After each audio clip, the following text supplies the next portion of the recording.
So the level of themes is very clear. You just make these 4 symbols somewhere within the inside cover of your book. You give each one a color that makes sense to you, and then you annotate sections that relate directly to each theme. So the first theme is alienation versus belonging.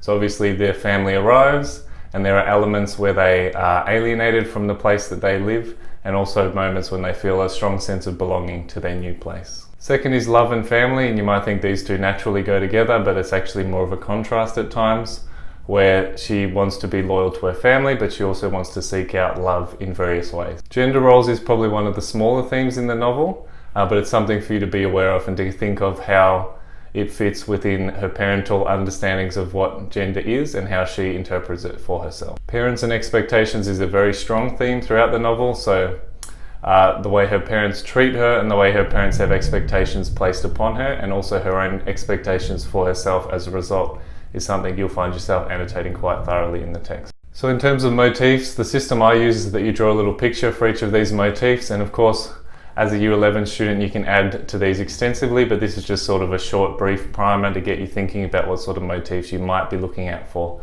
And again, a motif is a symbol that reoccurs throughout the novel. The first one is numbers, so there's a lot of talk about lucky numbers, unlucky numbers, the number of houses bought and those sort of things, so those are pretty easy to locate. The second is letters and language, so again, letters have symbolism or relevance to certain aspects of the story, and also the language and the impetus to learn the language is something that comes up throughout the novel. Khmer history is just any reference to Cambodia, Pol Pot, those sort of things are the words you're looking out for.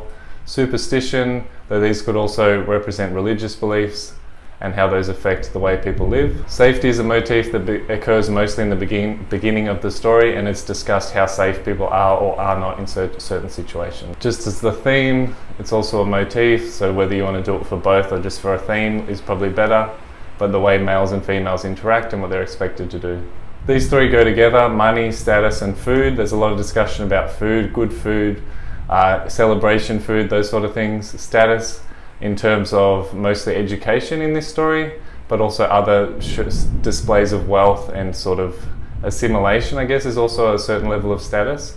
And then of course just money and making money is also a motif. Stories is really important to this novel. Obviously the telling of stories both from grandmother and from Alice herself, and interpreting stories and how that represents part of culture. And then this is a very small element, but racism is a part of this story, and it's a motif that runs throughout. As I said earlier, symbols, again, just a very brief list to get you started. We've got hair, snakes, shoes, gold, doom, and shame. So just when these concepts come up, keep an eye out for them and think of what other symbols are being used. So when something is being used more than simply as itself, but also as a symbolic element within the story.